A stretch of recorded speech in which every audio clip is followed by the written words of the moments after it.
14:6-24 பொதுக்காலம் 10ஆம் வாரம் முதல் வாசகம். மலைமேல் ஆண்டவர் திருமுன் வந்து நில். அரசர்கள் முதல் நூலிலிருந்து வாசகம். அதிகாரம் 19 இறை வசனங்கள் 9, 11 முதல் 16.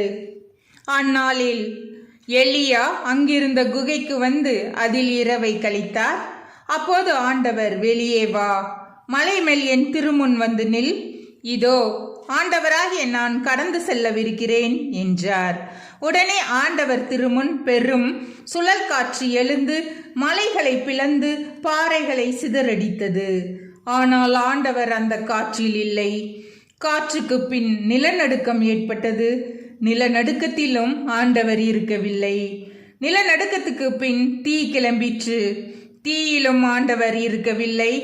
தீக்கு பின் அடக்கமான மெல்லிய ஒலி கேட்டது. அதை எலியா கேட்டவுடன் போர்வையினால் தம் முகத்தை மூடிக்கொண்டு வெளியே வந்து குகையின் வாயிலில் நின்றார். அப்பொழுது, எலியா, நீ இங்கே என்ன செய்கிறாய் என்று ஒரு குரல் கேட்டது. அதற்கு அவர், படைகளின் கடவுளாகிய ஆண்டவர் மீது நான் பேரார்வம் கொண்டவனாய் இருந்து வருகிறேன். ஆனால் இஸ்ரேல் மக்கள் உமது உடன்படிக்கையை உதறிவிட்டனர்.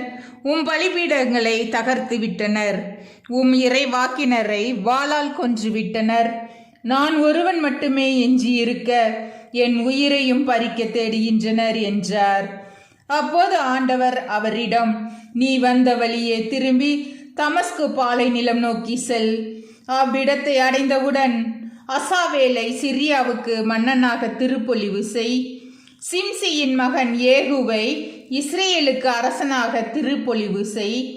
ஆபேல் மெகாலாவை சார்ந்த சாபாச்சின் மகன் எலிசாவை உனக்கு பதிலாக இறைவாக்கினராக அருள் பொழிவு செய் என்றார்.